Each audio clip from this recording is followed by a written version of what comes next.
سب سے پہلے یہ سمجھ لیں کہ حضور نے فرمایا نماز میری آنکھوں کی ٹھنڈک ہے.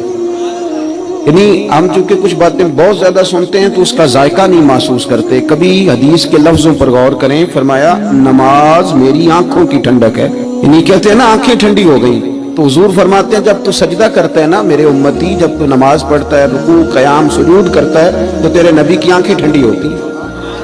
یہ کتنا بڑا رضا والا کام ہے نبی پاک صلی اللہ علیہ وسلم کی نماز پڑھنا. اور حضور کا اپنا نماز کے ساتھ رشتہ یہ تھا کہ سورج گرہن ہوا تو حضور نے نماز کی نیت باندھ لی، چاند گرہن ہوا تو نماز پڑھنے لگے، تیز بارشیں طوفان کی صورت میں آئیں تو نماز پڑھی، بارش نہیں ہوتی تو نماز پڑھی. حتیٰ کہ جنگوں کے موقع پر بھی میرے نبی پاک نماز کی کثرت فرماتے تھے. ہر موقع پر نماز کی طرف توجہ. نماز حضور کی چاہت ہے، آنکھوں کی ٹھنڈک ہے. وہ کس طرح کو امتی ہے جو یہ نہ چاہے گا کہ میرے نبی کی آنکھیں ٹھنڈی ہوں. آپ نماز پڑھیں، نماز میں آپ توجہ